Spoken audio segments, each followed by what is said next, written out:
Gipaabot sa Okta Research nga malagpasan na sa Davao City ang kadaghan sa new COVID-19 cases sa Quezon City karong paubos na ang mga kaso sa National Capital Region samtang nagasaka ang mga kaso sa Mindanao. Ani ang report.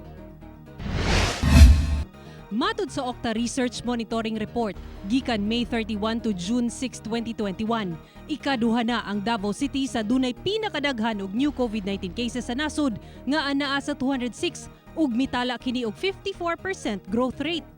Misunod kini sa Quezon City nga dunay 219 new cases apan negative 22% ang growth rate.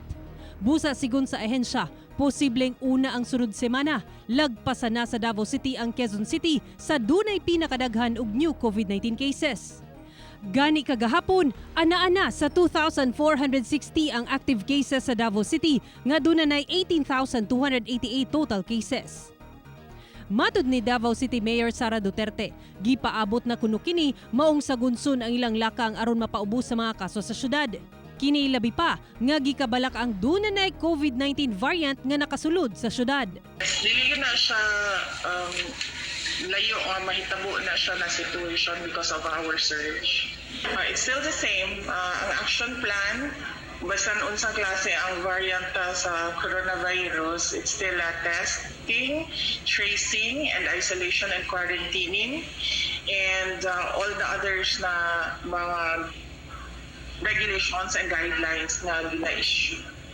Gawa sa Davao City, areas of concern sab karon ang mga syudad sa Cagayan de Oro, General Santos, Coronadal nga nagtala og 96% growth rate ug Cotabato City sa Mindanao.